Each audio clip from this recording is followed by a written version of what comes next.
to another edition of Boardwalk Talk. We have had a terrific season. We've had many celebrities here. You will remember Larry Kramer's event 2 weeks ago. Last weekend we had Dustin Lance Black. But no one is a bigger celebrity than Jack Lichtenstein.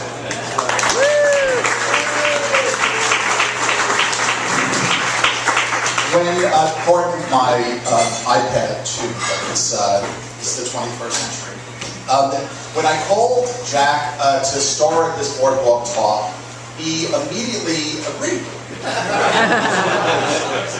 And then we began talking about who might moderate the event. And he said, I don't really need a moderator. I said, well, what if you run out of material? And he said, not likely. The next day, I got a phone call from Jack, and there it is. He said that he had found his own question, and his name is Matthew Grove. Matthew has the distinction of being Jack Lichtenstein's son-in-law.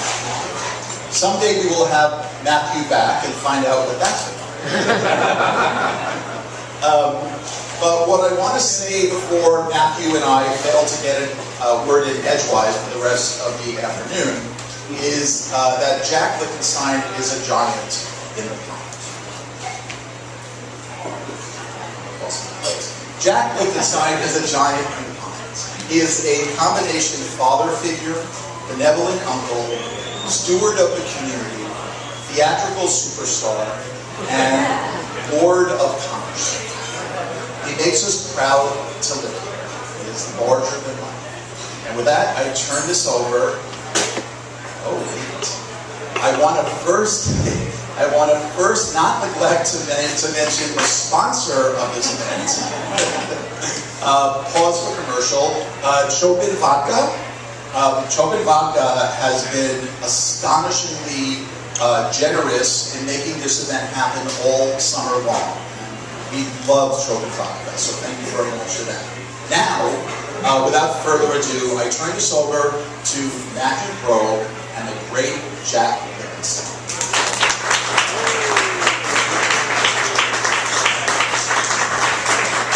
He wants to say one word before I... You know, it's a wonder he's still talking to me because I'll relate the following story to you. When they were engaged, he said to my daughter Betsy, my dad, as you know, is deceased, and it's a Jewish custom to visit the grave and invite the deceased to the wedding.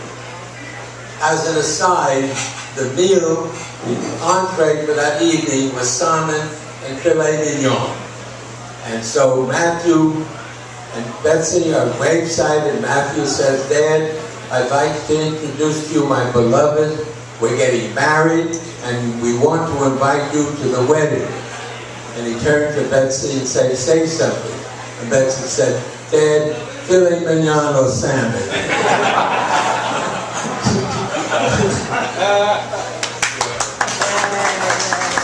The apple doesn't fall far from the tree. It's really an honor and a privilege to be here, serving as the moderator for this send-off with Jack. Born in 1923 to Max and Pearl Lichtenstein, Jack grew up as a Depression-era kid in the Inwood section of northern Manhattan. Having attended public schools, he went on to City College, where he was in the Reserve Officer Training Corps. Before graduating, he was drafted and eventually sent off to Europe to fight in World War II. It was there, in France, after having been brought up in a kosher-style home, that he first tasted pork. He promptly declared keeping kosher a Christian conspiracy, an effort to keep it all to themselves. Upon his safe return, he completed college and earned his CPA, striking out on his own as an accountant, while then also going to law school at night. Working days as an accountant, he completed law school in 3 years of night and summer classes.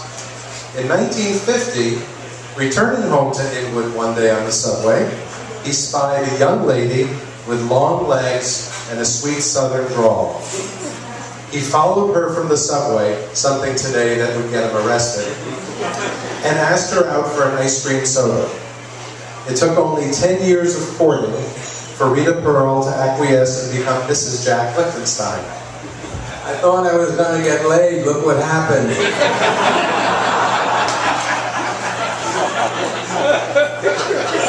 You're going to get your money's worth clearly today. Jack is more than an accountant, more than an attorney, more than a parent and grandfather, more than the proprietor for almost 50 years of the Pines Liquor Shop. Jack Lichtenstein is, in the truest sense of the word, a rabbi. In the NYPD, a rabbi is the person who mentors and watches out for new rookie police officers as they make their way through the academy and then through their careers in the department. Jack serves in a similar role in the lives of many people. Yes, he's an accountant and an attorney, but people who come to his office are just as likely to be seeking his advice on business, life, or love. People seek his counsel, they seek his opinion. They learn from his experience, his perspective on the world.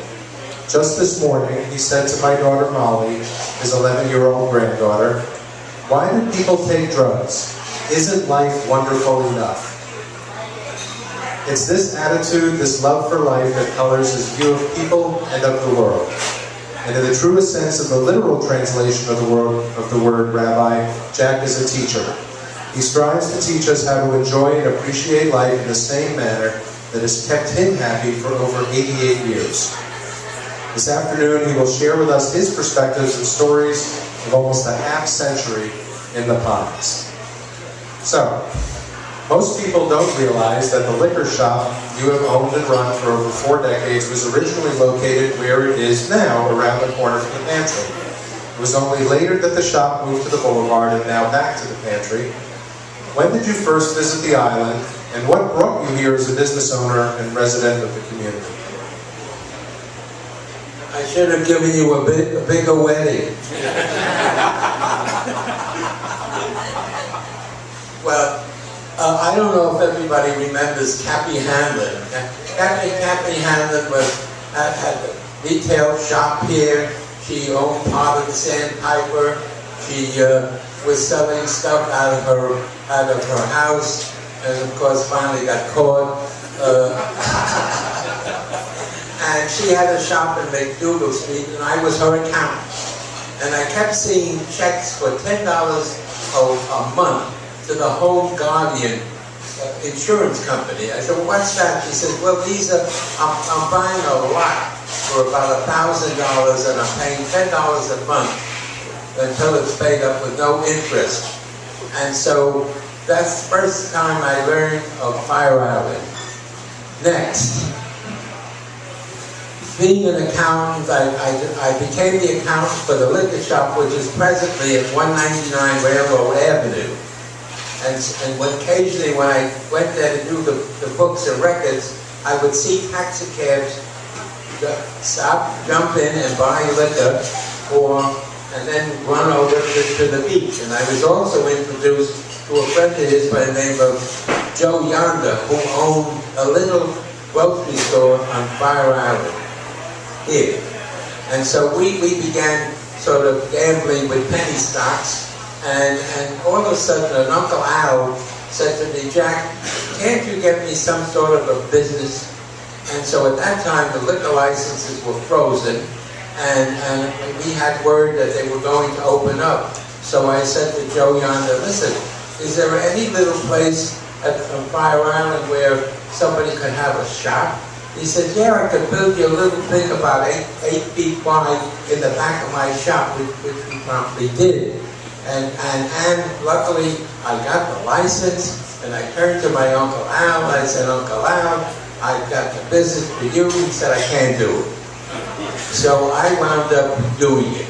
So I had a friend of mine had a boat. I had 50 cases of wine and liquor, and we set across the Great South Bay in the worst spot they ever had, and we wound up on Point of Woods. Not only, but a Jew with 50 cases of liquor.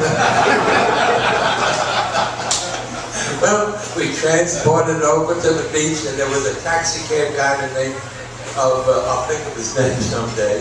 And so we came over to the Pines and we opened up, and everybody loved the shop because if they didn't know each other before, but that thing was so narrow, they knew each other when they left. And Almaden, if you remember that wine, comes in a wonderful bottle, and that was very unique together with the name. We got a phone call from the winery. What is this little shop on Fire Island? They're buying the most of the entire United States right here. Okay, so now there are some things that happen while, so that I own that shop, for example. Some poor soul dropped dead in front of the fruit stand. Of course somebody came in, of course he died looking at the price of tomatoes. Somebody came in to me and said, you know, the head of the poet found a fox in his bed when he opened in April. Somebody else came in, that's the first flying pig he's had in there in years. And so here we have the liquor shop. Needless to say, it was the center of activity. And I must say, we made loads and loads of friends. And so when we first came and I told Rita that I have this shop, she said, are there any other families there? Are there children? I said, plenty. And so if you remember, there was a sign that said, this is a family community. And that was the first time she saw it. I said, you see, I told you so, right? About a month later, they dragged that thing off. Why? Because the Burgers in Sayville finally found out there's gold in them our hills. Gay people wanted to buy their little cottages. And so that was sort of the beginning of the entry of gay folks into the Pines, which is probably roughly 50 years ago or thereabouts. And then of course you had the pilgrimage from Cherry Grove. Those guys. I didn't know. And so we're on to the next topic. Believe it or not, he said he was going to save the shtick for the end. So with that, more to look forward to. So speaking of the children that you just mentioned and telling Rita about the kind of place this was, your children have been spending summers out here since they were toddlers, and now your grandchildren also spend their summers here. The world, however, is a very different place today. Gay culture is much more present in the lives of my children, your grandchildren, but that wasn't the case in the 60s and the 70s, especially pre-Stonewall. What was it like raising children out here, and were there those on the mainland who questioned your choices? Jack and Rita, aren't you afraid about those children? I said, you think something is in the air and it's catching? Well, we invited those very same people to come visit us, and generally speaking, they left with stars in their eyes, and they couldn't believe how wonderful and beautiful the place was, and they couldn't believe the friendship that existed and the quality of the people that were in this community. So we in order to do our proselytizing, we invited a lot of people and we converted them. Slowly but surely we converted them.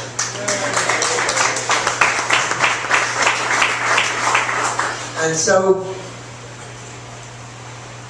let me talk about some of Rita's a very modest person, shy, as you know, and let's talk about some of her relatives that came to visit from Pennsylvania and North Carolina.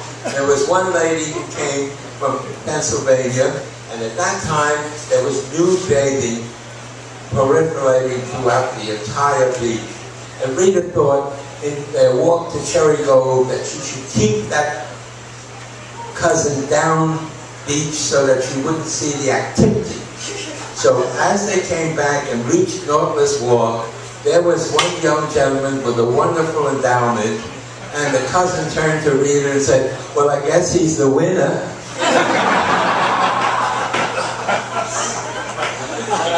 And then we had another lady, another cousin, that came here during the invasion. Right after the invasion, in came the ferry, and in came this cousin. I was standing, waiting. Rita said, cousin so-and-so is coming, wait and bring her to the party. I'll meet you at the party. And Bob, Levine, here in full regalia, said, I'll wait with you, Jack. And so, sure enough, there came the cousin. Bob rushes over to her and says, hello, sweetheart. I'm Jack's cousin Rose. How are you, sweetheart? And we went to the party. It took that cousin 2 hours before she finally figured out who he was.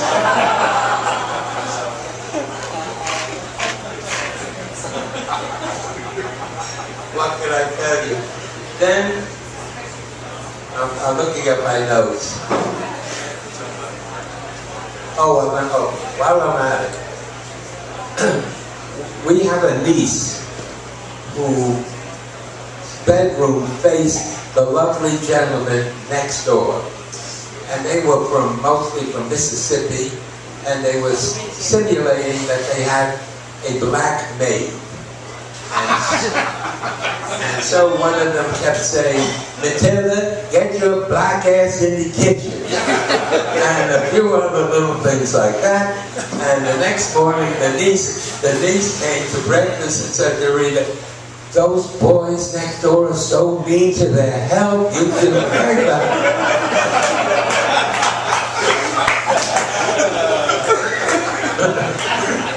Now, my daughter Betsy worked in Melbamar. Melbamar had a new product, a shampoo called Sure Shot. Everybody that came in to that shop that day looking for a lubricant got Sure Shot. Pretty bubbles in the air.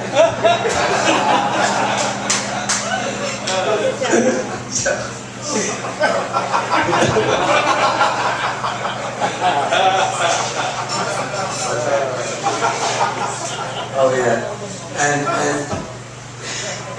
my daughter, who was about 4, while walking down the boards with Rita, a guy came along with what kind of a suit? A Speedo. And so my daughter, that's 4 years old, said to this guy, oh, what a big penis you have. Rita said, who is this child? Who belongs to this child?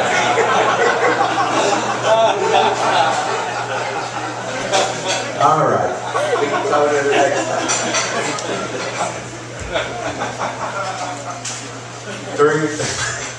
During the 60s and 70s, when the Pines was a wild place, and gay men were being targeted by law enforcement, sometimes inappropriately, you often bailed people out of jail. You became a parental figure in the lives of many of the men out here. Why and what drove you to serve in this role? I left out one piece from the last segment. We invited a couple of neighbors on West End Avenue to rent a place on the bay, which they did. And they had 2 young children. And one of the young children, 6 years old, lost her front tooth. And one of the lovely gentlemen next door said, Allison, sweetheart, you look so sad. What's the trouble? She said, I lost my front tooth. I'm afraid the fairy won't find me here at the Pines. He turned to her and said, sweetheart, if there's ever a place the fairy knows, it's here.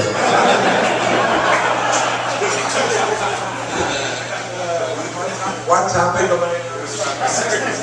Oh, about the 60s and 70s. The 60s. So people ask me, what era did you like best? The 60s, the 70s, the 80s. Well, going back in the 60s, we probably had about 250 houses here at the Pines. We came on those little boats, and everybody knew each other. And it was sort of like a real kibbutz. And in the 70s, talk about hedonism, talk about letting everything go. It was absolutely wild. I almost took a pop-up.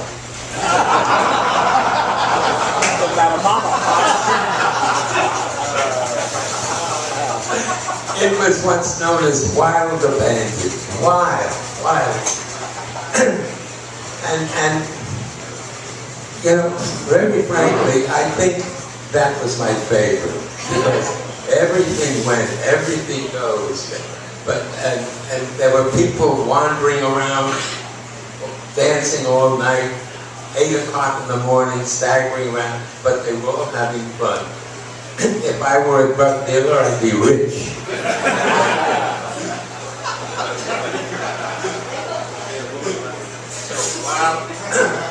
So while all this was going on in the 70s, the police suddenly became very righteous, and they went around arresting people for almost no reason at all, throwing them into jail in Patchogue, and if you didn't have $500, you'd have to spend the weekend there. There was only one guy with some cash around there. It was Jack Lichtenstein. Jack Lichtenstein, the bail bondsman. But we were able to overcome that, and I must say that this guy didn't lose a dime. What I did gain was the respect of the community, and that was, if anybody.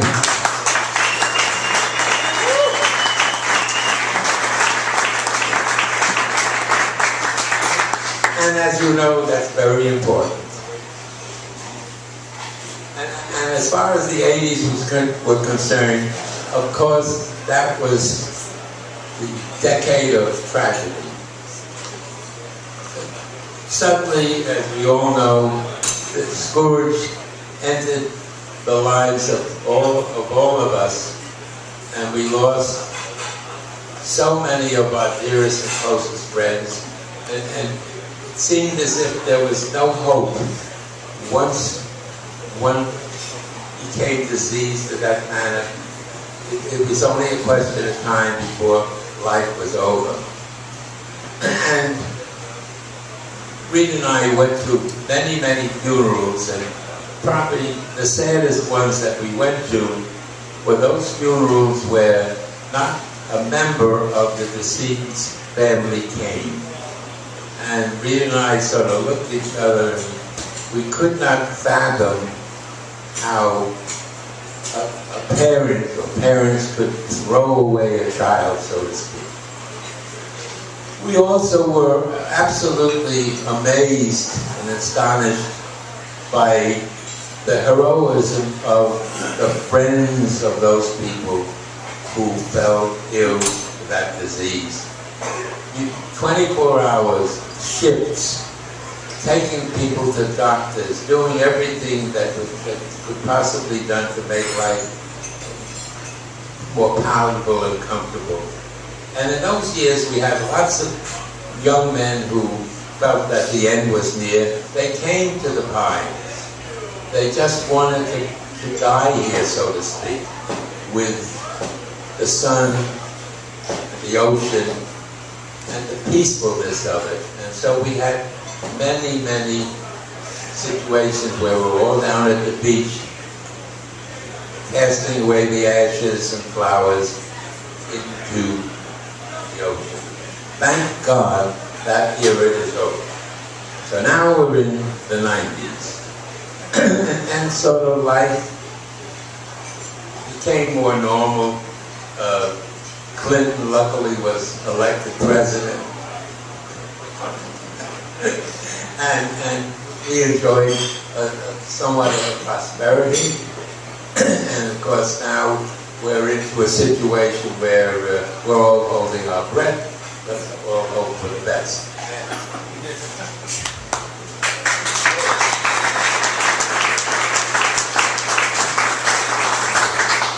I want to thank Tony LaRocco, the Fire Island Pines archivist, for providing me with this as a lead into the next question. This is a poster from an event in 1988, and if you can see, it's a picture of Jack and Rita looking quite lovingly at each other. And I'd like to read you what it says. It says, "You either want to make a difference or you don't. For the difference they've made to the Pines community and to the lesbian and gay community, Lambda Legal Defense salutes Rita and Jack Lichtenstein at our 11th annual Fire Island celebration." You and Rita have not always been interested in, but very involved in gay rights causes. Why? Being minorities, Rita and myself, we thought that we should do something about the civil rights of another group. And we happened to be at the Pines, and the group happened to be gay. And so a group, 25 of us, met around a swimming pool, and it was there that Lambda was formed approximately 40 years ago. Rita and I have been Liberty members of Lambda for the past 38 years. I don't think anybody else can top that one.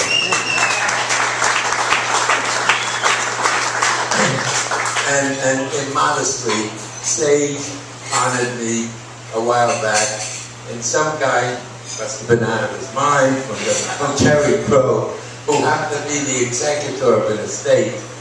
It happened to be, I was 75 at that time, jumped up and said, "In honor of Sage and Jack Lichtenstein's 75th birthday, the estate of so-and-so pledges $75,000. That's the highest they ever earned. So far I have the record. And so, also, Ed Schulhaber thought that I ought to, when he was being honored by Sage a number of years ago, that I ought to introduce him to the crowd. And some of you who were there have heard this, but I think it bears repeating. So I got up and I said, how did anybody know that Dr. Ed was an older boy and also a very fast runner? I asked him whether I should take Viagra. Remember, there are 200 guys in Rita. I asked him whether I should take Viagra or take the new stuff. He says, "Oh, take the new stuff." As everybody knows, if things persist beyond 4 hours, consult your doctor. Sure enough, what happened to me, I ran to the phone to call Dr. Ed, and Rita said, "Put that goddamn phone down."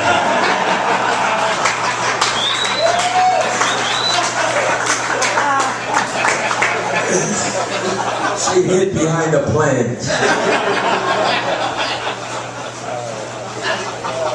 So, again, to get terribly serious, why am I and why is she engaged in this so-called battle?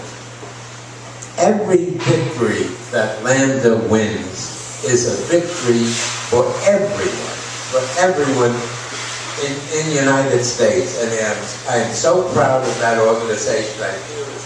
It's a son or a daughter, and look how they've grown up, just fabulous. So that's the cutting edge of the gay rights movement.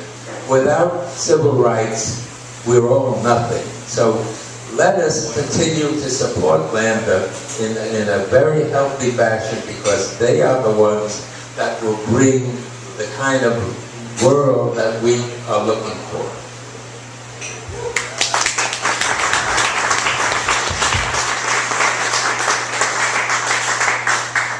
I want to thank Tony again for this poster. This is 50 million Frenchmen.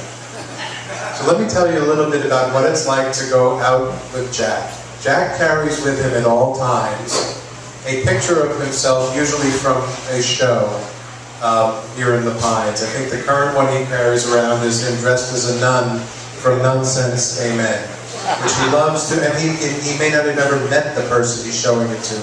Come over here, look at this.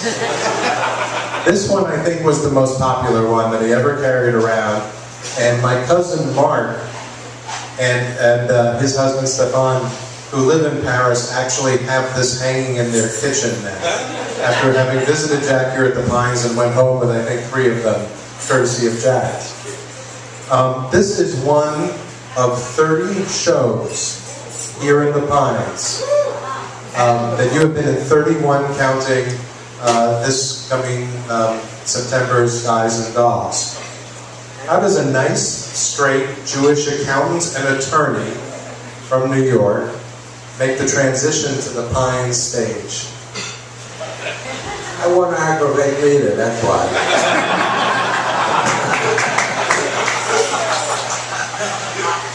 Has anybody seen that documentary about the Pines, 50 years of the Pines? And so, I'd like to refresh your memory. If you recall, there was a lovely lesbian lady here in the Pines that went with her friend to Cherry Grove to have lunch. And there were several ladies from Sayville sitting close by. And one of them asked, "Oh, what do they call the men?" And the other one said, "Homosexual." "And what do they call the women?" The other one said,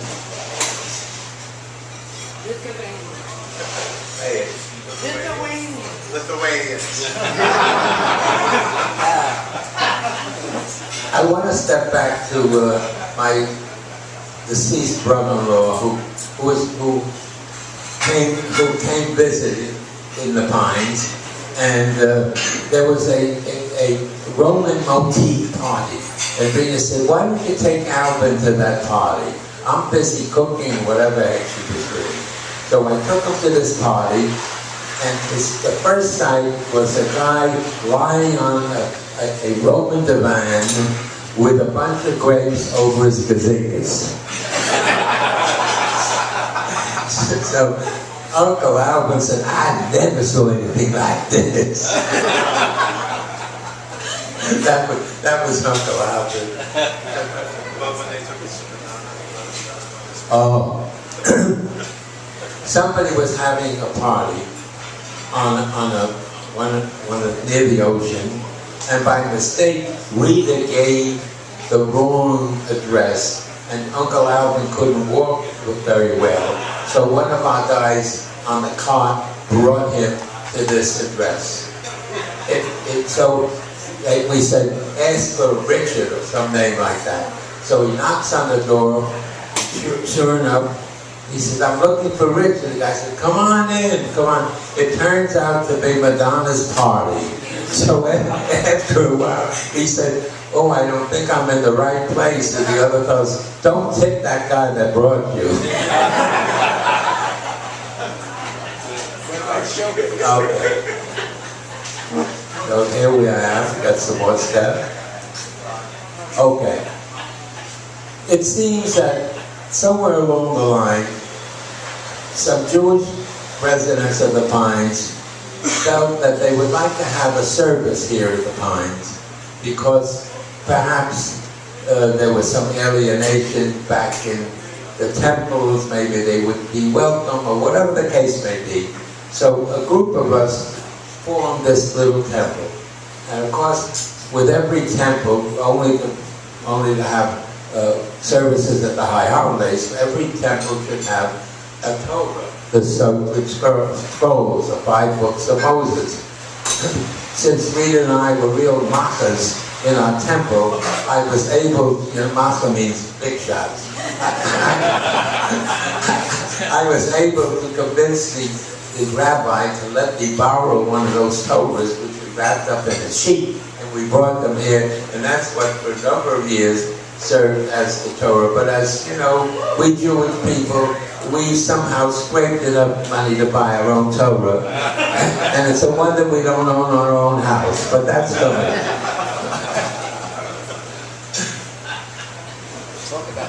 You sure you're going on autopilot here? You don't want to take over? All right. Which one do you want to do? Okay. There have been many celebrities out here over the years, and you've witnessed many interesting and outrageous things. Share some juicy tidbits. Diane Carroll. Diane Carroll was here with a lover. Looked like she wanted to have a wonderful weekend here at the Pines incognito. Diane Carroll called the liquor shop and ordered some wine, and also said, "And by the way, can you get me some Tampax?" We hung up and we said, "Some lucky guy."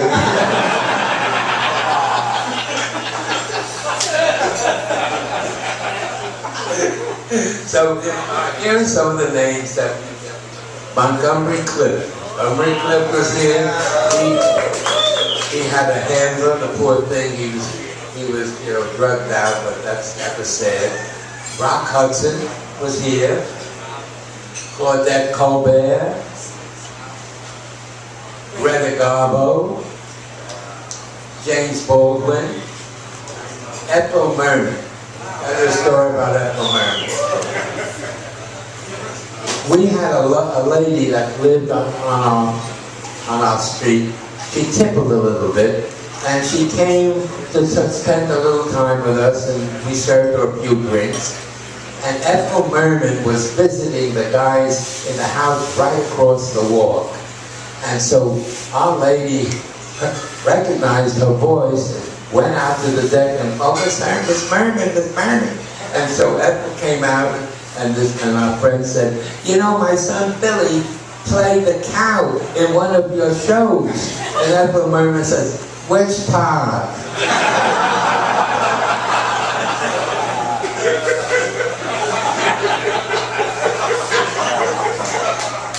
I remember Tommy Toon. Tommy Toon used to sit with us on a blanket and said, if I can only afford a house at the park. Believe this or not. Well, he made it. And the very first show that we did was Pine's Needles. And it was a parody. We insulted everybody. Leonard Fry was the lead comic. I was the second banana to Leonard Fry. And Rita played Madame Butterfly, and little Margie played Suzuki. And so as modest as my dear wife is, she does follow the script. And the script was as follows. She had to say, fuck Lieutenant Pinkerton. And Margie gave the Italian salute. And so that's that page. Now,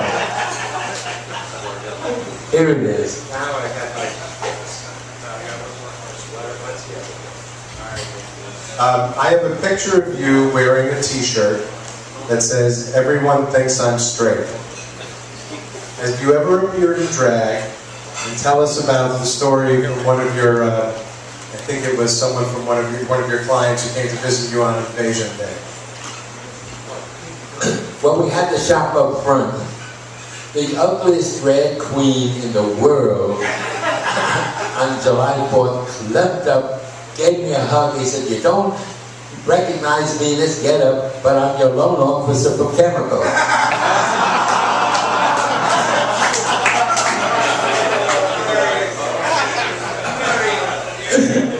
All right.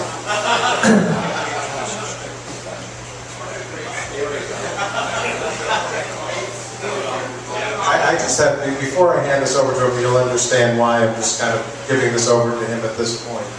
I have to say that it is a constant refrain in my life is when I meet people and somehow the Pines comes up in conversation, and I mention that, and I'm talking to them, I say, well, my father-in-law owns the liquor shop. Oh, you're Jack's son-in-law. I've been all over this country, and I'll tell you, and that has happened to me. It happened to Betsy 2 weeks ago out here. All right. You are famous for your shtick. I know that you're funny in public, but your performances out here are famous and legendary for their gaudiness. I'm curious about what it is about this community that inspires you to such levels of lewdness that Rita will forever be mortified. And I am perfectly aware that this is giving you license to do some of that shtick right now. One day, we noticed a woman walking past Northwest Walk because there seemed to be some activity in the cottage right next to us. And it seems that they were filling boys in the sand. And so we invited this woman one time just to come up, and because we kept saying hello, hello, to have drinks. So the two of them, Rita and she, stayed up till 2 o'clock in the morning. I went to sleep. the next morning, Rita discussed the proceedings of the evening. She said, Jack, you have no idea what's going on in that house. I said, so? She said, well, she told me all these things. I said to her, it's simulated, isn't it? And the other woman said, simulated shit. Oh, please. And now we're going to talk about when Betsy went to the Sorbonne for her junior year, and while walking through the Rue des Rosiers in Paris, the Marais section, she peeked into Finkelstein's bakery, and there Sasha Finkelstein, the baker's son, peeked back at her. And there ensued a one-year romance. Betsy worked in the bakery and blew up like a balloon.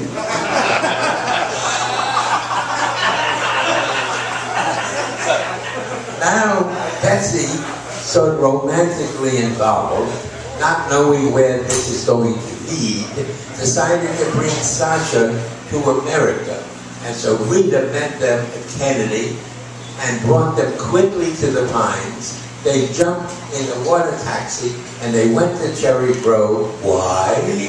Because the prospective father-in-law is dancing with Bob, Rose Levine, and Greg in the theater. Welcome to America. One time I went to see Bob, who was entertaining the troops on 14th Street, raising money, and I went alone, and so, but we couldn't get into the main room. We were near the bar, and one of my clients happened to be in front of me. He said, Jack, he said, aren't you married? Don't you have children? What are you doing here? I said, well, you know, a friend of mine, Bob Levine, and I'm here to support him, and And just then, Bob is singing, and I want to say greetings to all my leading men. Jack Lichtenstein. I thought the guy was going to faint.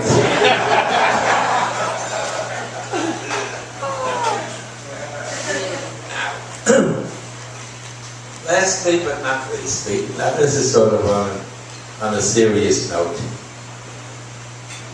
We've reached a wonderful situation where gay marriage is passed. It's you know, people have, immodestly, people have come up to me and said, Jack, you must be so happy that gay marriage is passed because you've been laboring in the trenches for a long time. I said, well, I certainly am happy. But I'd like to really go a step further. And I've said this before. There are so many heroes that should be recognized in the gay culture who are responsible for what has happened today. And yet, we hardly hear of them. Of course, Larry Kramer was here last week, but there are lots more who labored without the fame that he has. And so I wish that the young gay folks could really understand what went before them, what went before this historic moment. So I really wish that all of us could go out and talk to some of these young guys and acquaint them with the history, with what the heroes and what went before. Don't take things for granted.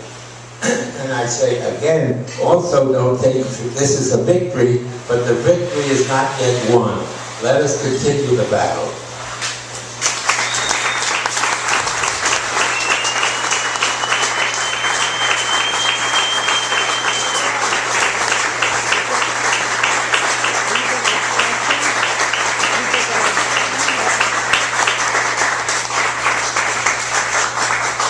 You know he's quite shy, but at this point I'd like to open it up to questions from the floor. We'll see if we can get Jack to respond. Before we do this, I just want to thank Andrew Kurtzman and the Blue Whale and everybody here for giving Jack this forum today to share his stories with you. As much as it sounds like you're enjoying it, I know he's enjoying it just as even more, as have I. So thank you for that, and thank you, Andrew. we have questions for Jack from the floor. No, she's not divorcing me. She has one. I have one. Jack, my father used to tell me a story that was one of his favorite stories, in which, you know, he passed away last 2 months ago. And I would like to hear it from the horse's mouth. It's a story about when Jack and Rita were in bed and a young man came in.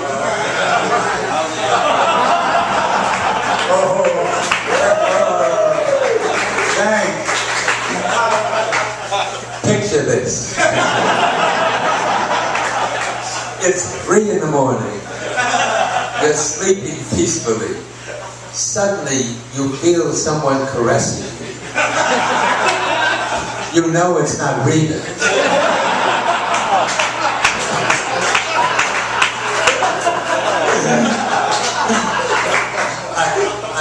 I wondered whether I should awake from her or not, because I was beginning to enjoy it. But the tigress awoke and said to this guy, "What are you doing in our bedroom? Out, out." And the guy, as he left, said, "You should keep your doors locked."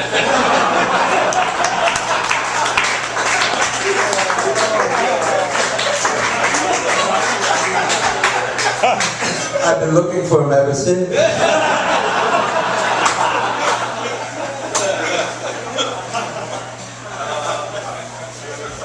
What was your favorite performance? And could we get a little snippet of any musicals that you? Oh, there was one that I was so awful. I mean, I played the magician, and I had one of those trick canes, you know, and you hit a button and it goes out. Now you could go frontwards like that forever, but what if you did it on the side?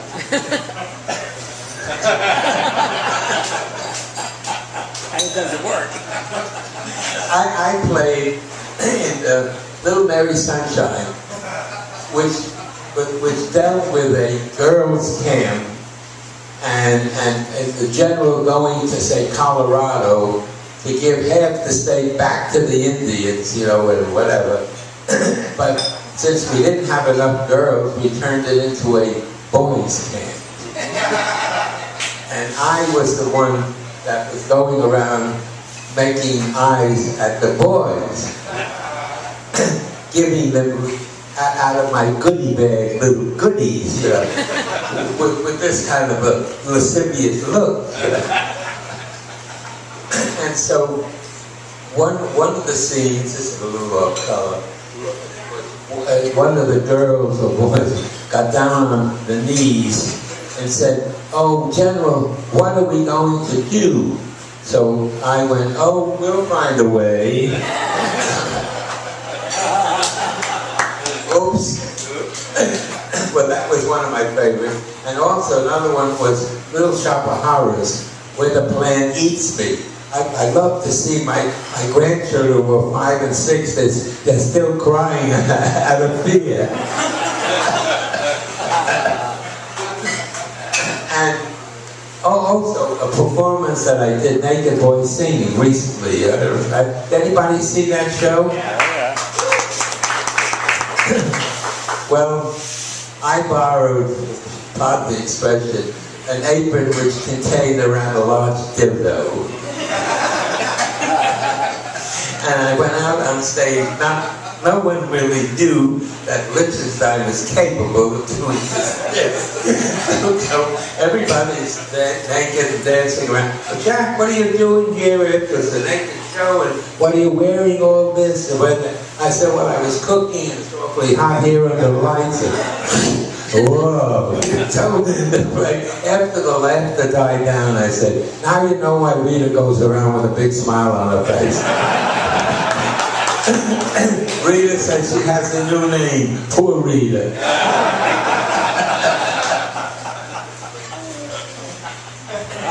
Any questions? Tell a farmer's story. Which one? Farmer's story. Coming. Oh, really? Oh, yeah. The best little whorehouse in Texas. I played the farmer, And in those days, if you remember, this whorehouse was protected by the politicians. And also in the poor days, you could have an assignation with a chicken, so they called it the chicken ranch. And so my role was a farmer with a little chicken in a bag, and at the beginning of the show, I would come out, and there was a young female prostitute bending over, and I gave her a little thrust, but we knew each other. And now we built a set where there were rooms, and there was one room that you could look into with a microphone. And we followed the script assiduously. We never changed a word. And so she took me into the room, and to the rhythm of the music, we were rhythming. And so my 4 grandchildren, who were like around 11, 8, and 6, are watching their grandfather perform, and now I have my lines in here, and my lines are, I'm coming, thank you, Jesus. I'm paying for the psychiatric visits. I think that's good. Any other lead-ins? Well, I want to thank you all for coming, you sweet things.